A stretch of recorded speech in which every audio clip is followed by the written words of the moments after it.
하나님 아버지, 어제 주일을 평안하게 보내게 하시고 오늘 복된 새 날을 허락해 주심을 감사드립니다. 이른 아침 소망의 성도들이 주의 성실하심을 의지하여 기도의 자리로 나왔으니 주의 자녀들이 눈을 감고 간절함으로 주를 찾을 때에 깊은 임재를 경험케 하시고 풍성한 은혜를 누리는 시간이 되게 하옵소서. 하나님, 오늘부터 시작되는 설 명절로 일찍이 가족을 향한 발걸음들이 있습니다. 오고 가는 길 안전하게 하시고 가족의 만남을 통해 즐거움과 행복의 시간을 보내게 하옵소서. 반면에 각자의 사정으로 명절을 쇠지 못하는 이들도 있습니다. 비록 함께하지는 못하더라도 목소리를 통해 서로의 안부를 물으며 하나님 세우신 소중한 가정을 돌아보는 시간이 되게 하옵소서.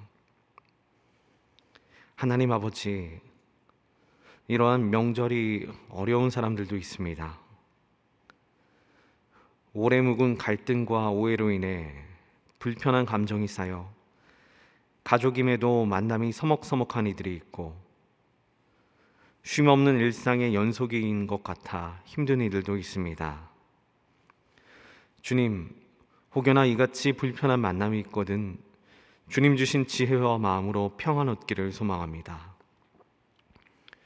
붉어진 얼굴이 아닌 화사한 얼굴로 서로 마주하며 불편한 감정이 서로를 향한 배려와 이해로 변화되게 하옵소서. 또 입술로 인해 상처 입은 가족이 있거든 이제는 아름다운 말로 서로를 격려하며 위로케 하사 하나님 지으신 원래 모습 그대로의 가족 공동체를 회복해 하옵소서. 또한 무거운 짐진 자에게 큰 쉼을 얻는 명절의 시간이 되게 하옵소서. 그리고 이와 같은 때 가족을 위해 더욱 간절히 기도함으로 나아가는 이들이 있습니다. 가족의 만남 중 아직 예수님을 모르는 이들이 있거든 우리를 사용하사 길이요 진리요 생명 되시는 예수님을 전하게 하시며 구원의 역사가 있는 자리가 되기를 소망합니다. 이를 위해 좋은 기회를 얻게 하시고 담대함과 지혜를 얻게 하사 잔잔하지만 강력한 복음이 흐르는 가족 모임이 되게 하옵소서. 하나님, 이와 같은 긴 연휴 타국에 홀로 나와 있는 외국인들과 만날 가족이 없어 홀로 보내는 이들을 기억하여 주옵소서. 우리에게는 복된 명절이지만 오히려 이와 같은 때일수록 더욱 오갈 데 없으며 다른 이들이 가족과의 만남을 누릴 때에 더욱 외로움 가운데 있게 됩니다. 하나님, 이들의 마음을 위로하시고 도움이 되는 자들과 외롭지 않도록 함께하는 자들이 있게 하사 깊은 외로움을 잘 이겨내게 도와주옵소서. 하나님 아버지, 곤고한 가운데 몸부림치는 이들을 위해 기도드립니다. 그 누구도 원하지 않았으나 어쩔 수 없는 아픔과 슬픔이 올 수 있음을 잘 알고 있습니다. 그중 좋은 믿음을 가진 자라 해도 잘 이해되지 않는 하나님의 뜻과 계획이 위로가 되지 않을 정도로 괴롭고 힘듦을 겪는 이들도 있습니다. 누군가는 사랑하는 가족을 잃었기에, 누군가는 몸이 아프기에, 병상에 누워 소망이란 짧은 단어조차 올리기 힘들 만큼 절망스러운 시간에 놓인 사람들도 있습니다. 또한 어딘가에 갇혀 사방을 둘러봐도 도움이 없는 것 같아 작은 신음소리조차 내지 못하는 자들도 있습니다. 하지만 하나님께서는 요셉의 억울함도 선으로 바꾸셨으며 주께 범죄한 이스라엘의 백성의 신음에도 응답하심을 기억합니다. 이를 의지하여 주께 간절히 간구하오니 주님의 위로와 평안이 이들을 자유케 하시며 하나님의 능력의 손이 기적이 되게 하사 곤고함을 벗어나 기쁨의 노래를 부르게 하옵소서. 그리고 이 모든 일에 하나님의 선하심과 인자하심이 밝히 드러나 모두가 목도하게 하옵소서. 하나님, 소망의 성도들과 교회를 위해 기도드립니다. 눈을 들어 성전을 볼 때 여전히 거리를 두고 앉아있는 모습과 마스크로 가려진 시대를 봅니다. 이제 끝이 보이지 않는 전염병으로 모이기를 힘쓰자는 말도 쉽지가 않습니다. 때론 이러한 모습이 너무 길어져서 예전의 모습을 회복이 어려울 것 같아 염려가 됩니다. 그리고 우리가 고대했던 일상과 다른 일상이 열릴 것 같아 걱정이 됩니다. 따뜻한 두 손을 맞잡고 기도하던 때가 그립기도 하며 함께 마주보며 식탁의 교제를 나누던 때가 아련하기도 합니다. 하나님, 그럼에도 불구하고 이와 같은 때 더욱 성전의 자리를 지키고자 노력하는 성도들도 있고, 비록 떨어져 있는 순간에도 온라인을 통해 마음과 정성을 다해 예배드리는 성도들이 있습니다. 하나님, 이와 같은 때 우리 삶의 여백을 오히려 진리의 복음과 하나님을 앙망하는 집중력으로 가득 채우기를 소망합니다. 예배에 가지 못하기에 은혜가 없다 말하지 않게 하시며 일상 속 성령님의 동행하심을 강력하게 경험케 하사 이전보다 더욱 선명한 그리스도인의 삶을 살게 하옵소서. 또한 그러한 소망의 성도들이 되게 하옵소서. 하나님, 소망교회 김경진 담임 목사님을 보내주심을 감사드리며 중보의 기도를 올려드립니다. 담임 목사님 목양을 감당하시는 동안 이전보다 더욱 강건한 영과 육을 허락하여 주옵소서. 또한 많은 사역을 감당하고 계시오니 성령님의 충만한 지혜로 모든 일들을 넉넉히 감당케 하옵소서. 또한 우리를 올바른 길로 인도할 수 있는 말씀의 꼴을 날마다 충만하게 도하여 주옵소서. 그리하여 이와 같은 때 많은 이들이 복음으로 회복되고 충만한 부흥의 역사가 이루어지게 하옵소서.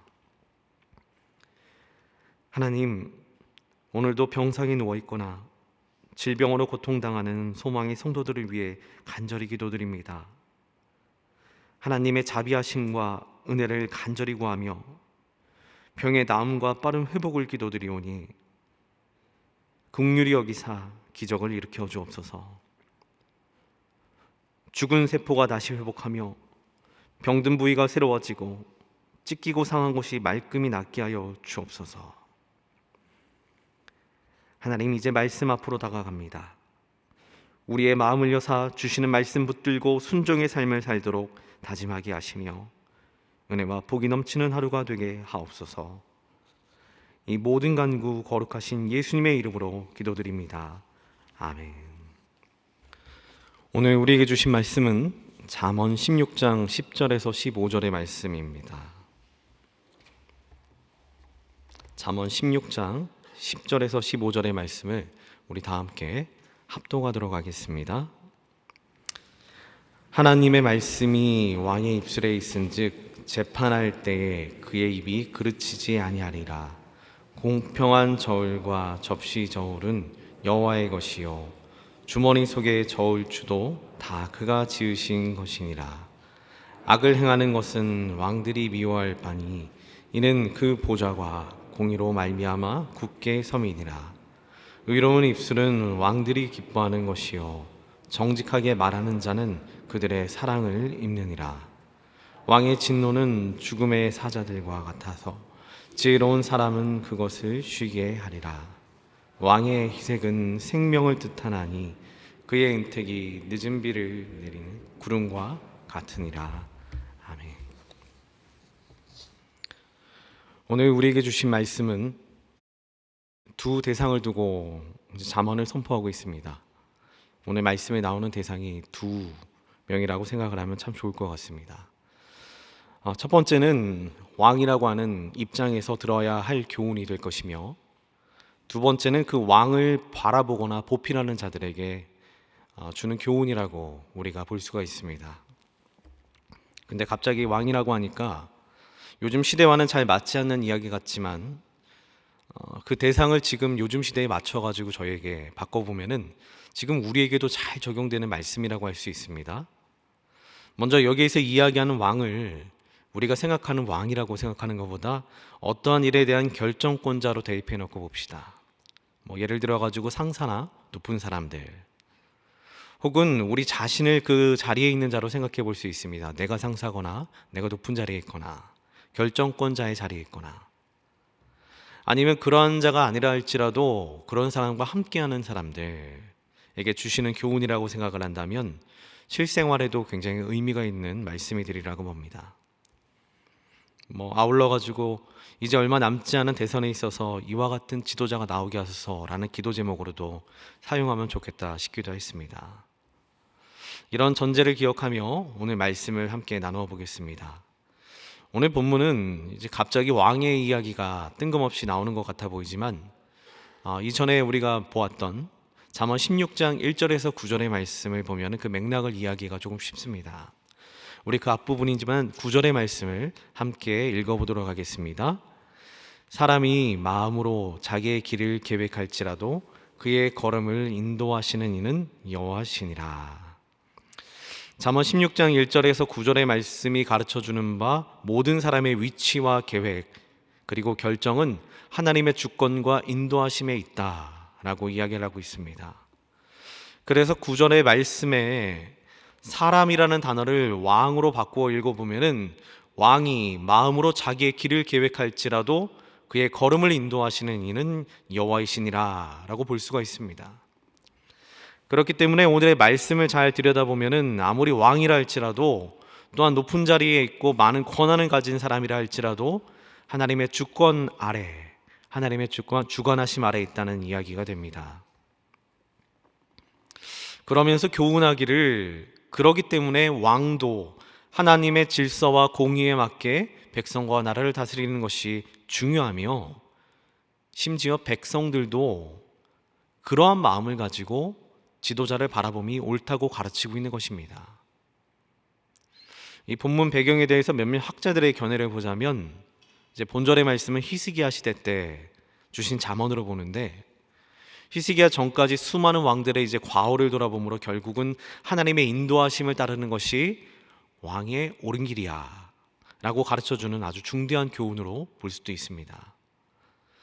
즉 이전의 결과들을 돌아봤더니 왕도 인간이었고 하나님의 인도하심에 따라 세워진 사람이었으며 하나님을 경외함으로 얻은 지혜를 통해 나라를 다스렸던 자들이 잘 다스렸다.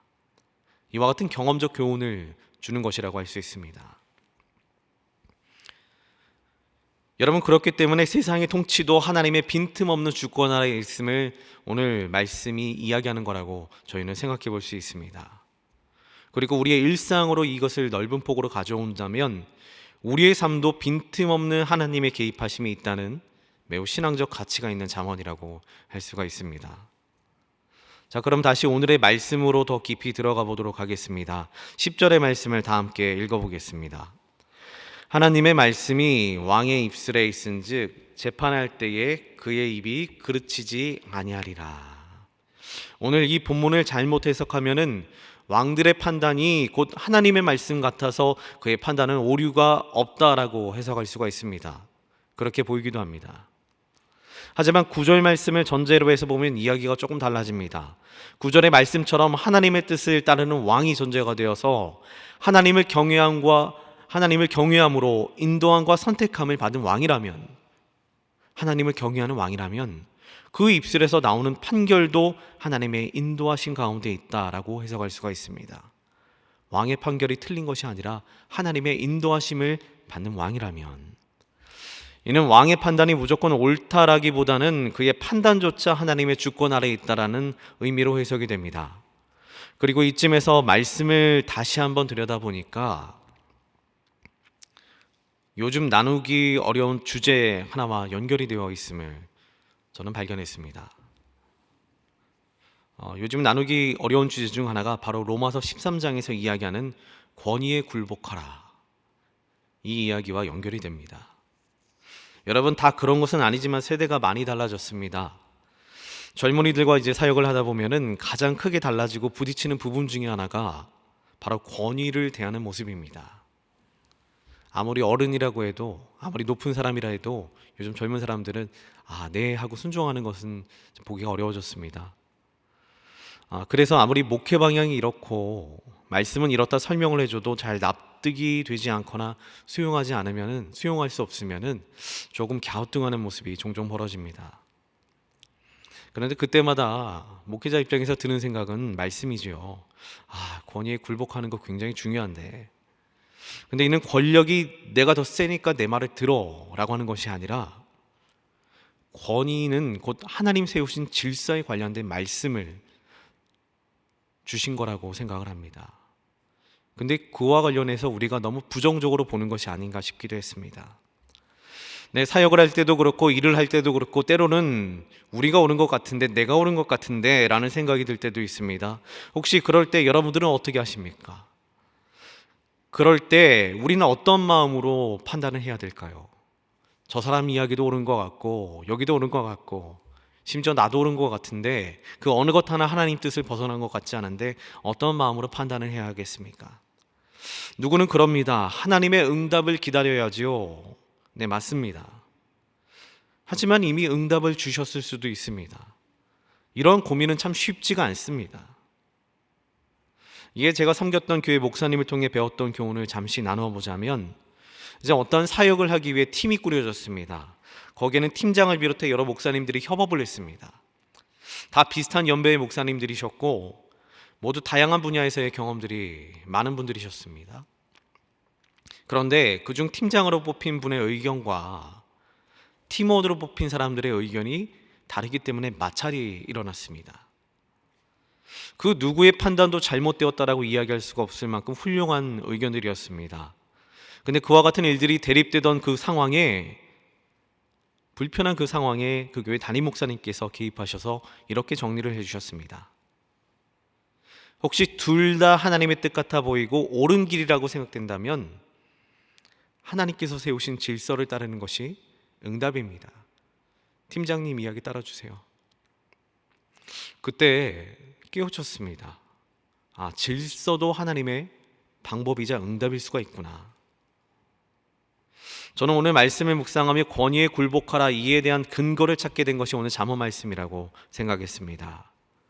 말씀해 보니까 하나님의 말씀이 왕의 입술에 있은즉 그 말이 틀리지 않을 거야, 그 판결도 옳은 거야, 그 전제가 하나님의 말씀이, 하나님 세우신 질서가 이미 응답일 수 있다는 겁니다. 오늘 말씀을 잘 본다면 하나님의 말씀이 왕의 입술에 있은즉 이라는 말로 시작을 합니다.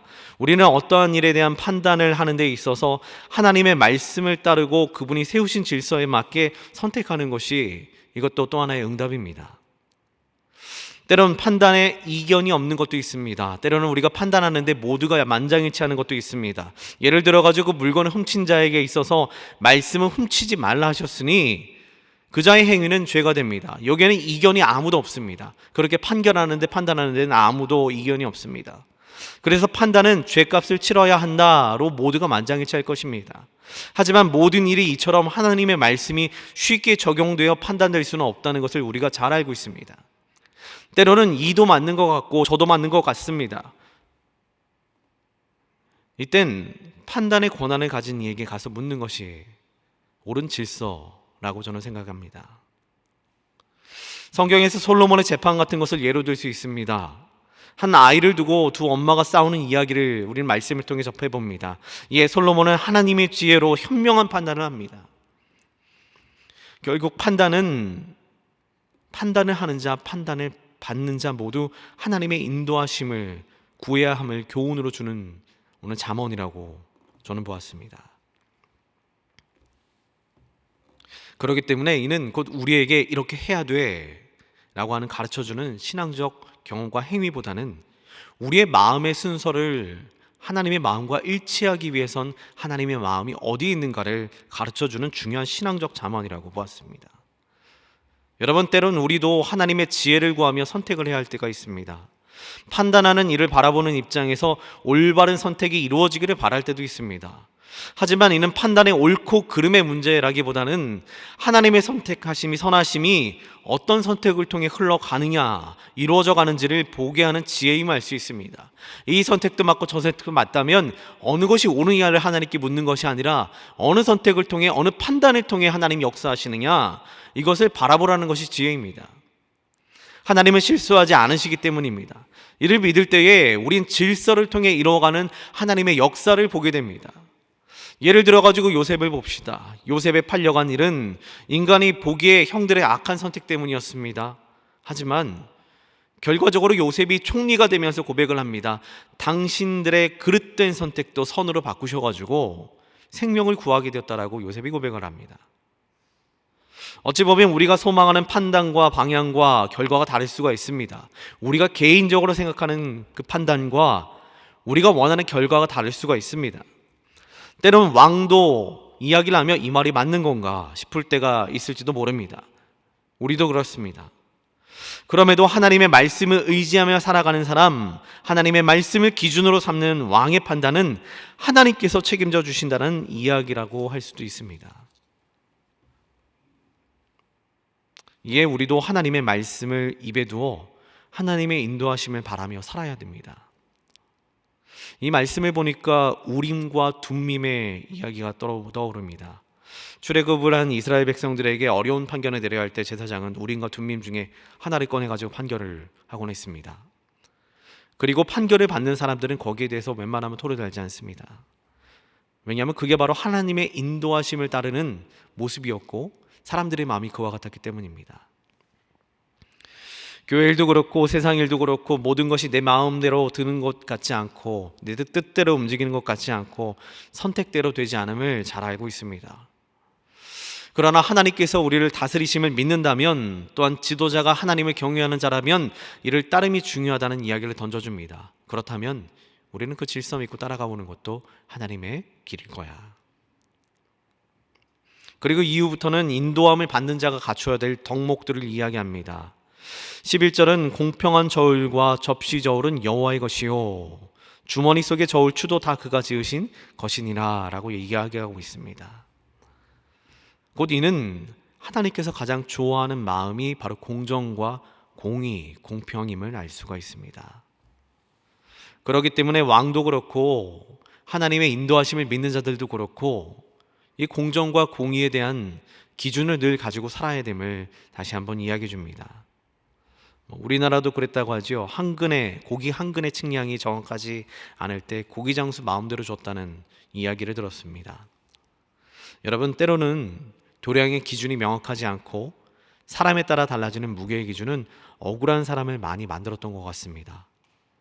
이에 명확하지 않은 기준 때문에 하나님께서는 이를 기뻐하지 않으셔서 공평과 공의, 이게 진짜로 필요한 거야 라고 우리에게 주는 교훈이라고 보았습니다.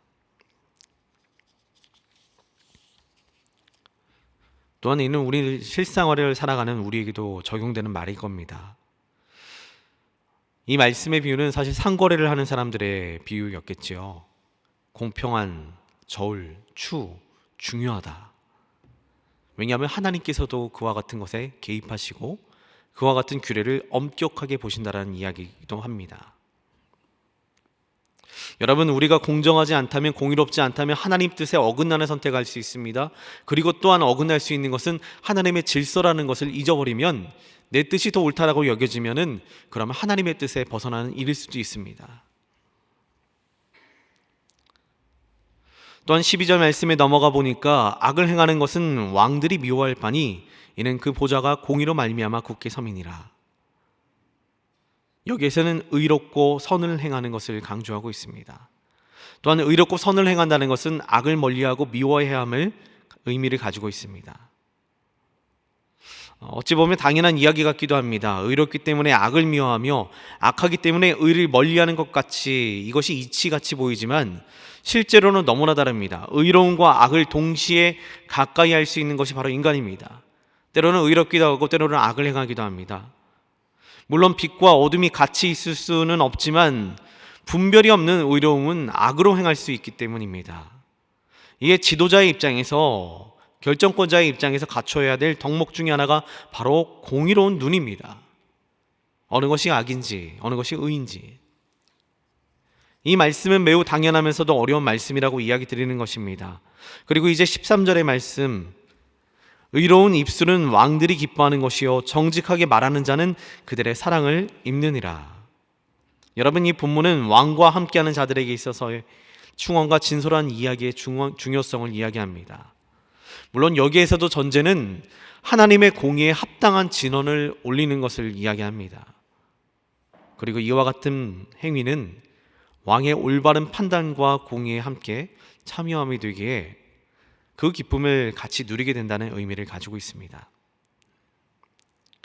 그리고 나머지 14절과 15절 말씀은 왕의 진노는 죽음의 사자들과 같아서 지혜로운 사람은 그것을 쉬게 한다라고 이야기하고, 또한 이 때문에 왕의 희색하는 것은 생명을 뜻하나니 그의 은택이 늦은 비를 내리는 구름과 같으니라. 여러분, 이 이야기는 지혜로운 입술에 대한 이야기입니다. 결국 우리의 지혜는 하나님의 공의를 내 입술에 담고 하나님의 마음을 담고 하나님의 질서를 따르는 것이 올바른 지혜라는 것을 알려줍니다.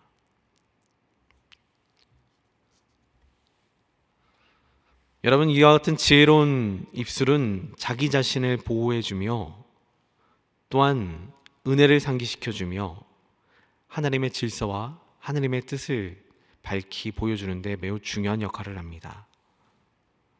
또한 공의로운 마음을 가지고 다스리는 것도 중요하지만 하나님 선택하신 그 질서, 내가 순종함으로 따라봐야지 하는 그 마음도 하나님 기뻐하시는 마음이라고 할 수 있습니다. 말씀을 정리하겠습니다. 우리의 삶은 언제 어떤 자리에 있을지 모르기 때문에 오늘 말씀을 잘 기억해야 됩니다. 곧 지도자나 상석에 앉게 될 기회가 있거든 하나님의 말씀을 기준으로 삼고 모든 일을 분별해 나아감이 중요합니다. 모든 판단과 선택이 곧 하나님의 계획을 이룸에 사용됨을 기억하시며 공의의 도구로서의 역할을 잘 감당하도록 중보하고 또한 우리가 되기를 기도해야 될 것입니다. 우리 함께 기도하겠습니다. 하늘에 계신 우리 아버지, 아버지의 이름을 거룩하게 하시며 아버지의 나라가 오게 하시며 아버지의 뜻이 하늘에서와 같이 땅에서도 이루어지게 하소서. 오늘 우리에게 일용할 양식을 주시고 우리가 우리에게 잘못한 사람을 용서하여 준 것 같이 우리 죄를 용서하여 주시고 우리를 시험에 빠지지 않게 하시고 악에서 구하소서. 나라와 권능과 영광이 영원히 아버지의 것입니다. 아멘.